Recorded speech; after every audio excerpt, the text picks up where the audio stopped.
Welcome to bird media. నేను మీ పవన్ కృష్ణమూర్తి. మనుషులు బ్రతికుండగానే చంపేయడం ఇది ఇప్పటిది కాదు. నాకు ప్రాక్టికల్గా నాకున్నటువంటి అనుభవంలో 2016 సంవత్సరం 2016-17లోనే ఆ పర్టికులర్ మూమెంట్లోనే జయలలిత గారు హాస్పిటల్లో ఉన్నారు. తమిళనాడు ముఖ్యమంత్రి అప్పట్లో అనారోగ్యం పాలై హాస్పిటల్లో సుదీర్ఘకాలం చికిత్స తీసుకుంటే ఇవాళ న్యూస్ వచ్చింది మొత్తం మీడియాలో, సోషల్ మీడియాలో. వెంటనే ఏంటంటే జయలలిత చచ్చిపోయింది అని. ఇంకేముంది, అమ్మ చచ్చిపోయిందంటే ఏడుపు మొదలు పెట్టారు ఇది అని చెప్పి ఇంకా బ్రేకింగ్ న్యూస్, తలైవి మరణం, అమ్మ లేని తమిళనాడు, అది ఇది దిక్కుమాలిన తమ్నెయిల్స్. ఈ విషయంలో మొహమాటం లేదు, దిక్కుమాలిన తమ్నెయిల్స్. అది ఒక యూట్యూబ్ ఛానల్ నడిపిస్తున్నటువంటి వాడిగా మాట అన్నామంటే నాకు కూడా సిగ్గుచేటే బేసిక్గా ఒక రకంగా. బట్ దిక్కుమాలిన తమ్నెయిల్స్ సోషల్ మీడియాలో ఇంకా మాదే వైరల్ అయిపోవాలి, సోషల్ మీడియాలో అన్ని పోస్టులు ఇవన్నీ పెట్టేయడం ఇదంతా కూడా అప్పటి నుంచే వచ్చింది. ఇంకా వరుసగా ఆ రోజు బతికే ఉన్నారు, తర్వాత 2 రోజులు బతికే ఉన్నారు, అయినా సరే వెంటనే చనిపోయారని. తర్వాత ప్రణబ్ ముఖర్జీ గారి విషయంలో కావచ్చు, మన్మోహన్ సింగ్ గారి విషయంలో కావచ్చు, ఎస్పి బాలసుబ్రహ్మణ్యం గారి విషయంలో, సిరివెన్నెల సీతారామశాస్త్రి గారి విషయంలో ప్రాక్టికల్గా చూసినటువంటివే. ఇంకేముంది, ఇప్పుడు హాస్పిటల్ బులెటిన్ అనేది ఒకటి వస్తుంది, వాళ్ళు రిలీజ్ చేస్తారు. ఆ రోజు సాయంత్రానికి హాస్పిటల్ వాళ్ళు బులెటిన్ రిలీజ్ చేశారు జయలలిత గారి విషయంలో. అయినా సరే మీడియాకి, సోషల్ మీడియాకి సిగ్గు ఎగ్గు అనేది లేకుండా బ్రేకింగ్ న్యూస్ అంటే ఫస్ట్ సెన్సేషనల్ మనమే ఇవ్వాలి. చచ్చిపోతారా బ్రేకింగ్ న్యూస్? ఒక 10 నిమిషాలు ఫ్యాక్ట్ చెక్ చేసుకొని మనకున్నటువంటి సోర్సెస్ తోటి క్లారిటీ తీసుకొని ఇస్తే అవుతుందిగా. లేదు, ఎక్స్క్లూజివ్ మనమే, టీఆర్పీ రేటింగ్లో మనమే ఉండాలి, సోషల్ మీడియా రేటింగ్లో మనమే ఉండాలి, మనది మాత్రం ఇది అవ్వాలి. ఎందుకు వచ్చింది? దాన్ని జర్నలిజం అంటారా?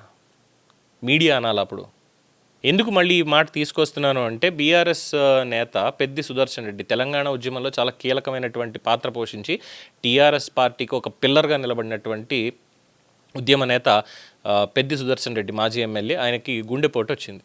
ఇది వాస్తవమైనటువంటి వార్త. ఆ వచ్చింది చాలా క్రిటికల్గానే వచ్చింది. దాదాపు 9 సార్లు సిపిఆర్ చేస్తే 9వ సారి సక్సెస్ అయింది, ఆయనకి కాస్త కాన్షియస్నెస్ వచ్చింది. 8 సార్లు సిపిఆర్కి ఆయన రెస్పాండ్ అవ్వాల, 9వ సారి సిపిఆర్ చేస్తే అయ్యింది. ఇదంతా డాక్టర్ మమతారెడ్డి గారు చేశారు. అంతే, వెంటనే మీడియాలో మాత్రం వెంటనే ఇంకేముంది, బ్రేకింగ్ న్యూస్, పెద్ది సుదర్శన్ రెడ్డికి గుండెపోటు, స్పాట్లోనే కన్నుమూత, thumbnails, flash breaks, plates, templates అన్నీ వచ్చేసాయి సోషల్ మీడియా మొత్తం. ఇంకేముంది, పెద్ది సుదర్శన్ రెడ్డి చనిపోయారు. బీఆర్ఎస్ సోషల్ మీడియా కూడా ఇక్కడ తప్పు చేసింది ఒకటి ఏంటో తెలుసా?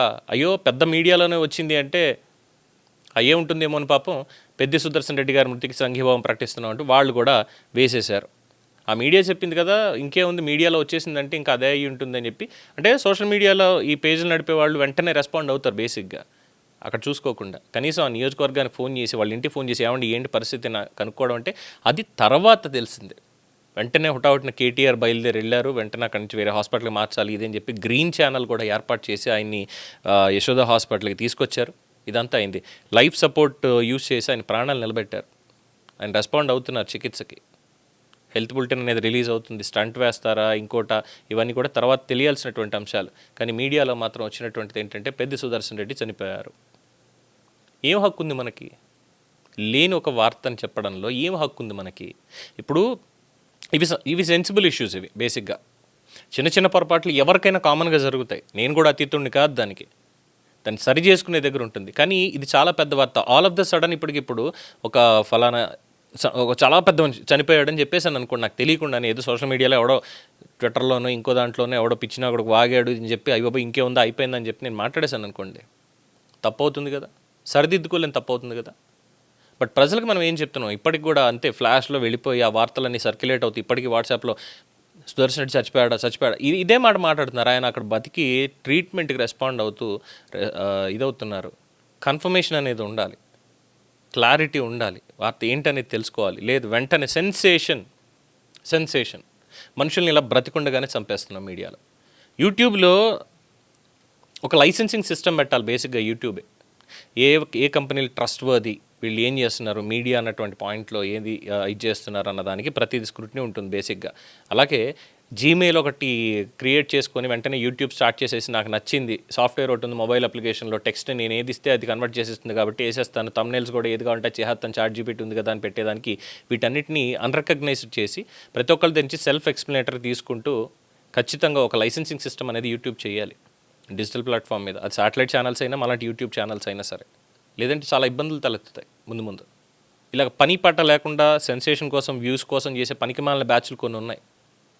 వాళ్ళు ఇలాంటి దరిద్రపు గుట్ట రాతలు రాస్తూ ఉంటారు బేసిక్గా. అటువంటి జాడ్యం ఇప్పుడు శాటిలైట్ ఛానల్స్ కూడా పట్టుకుంది ఏంటా అనేది ఒక బాధ.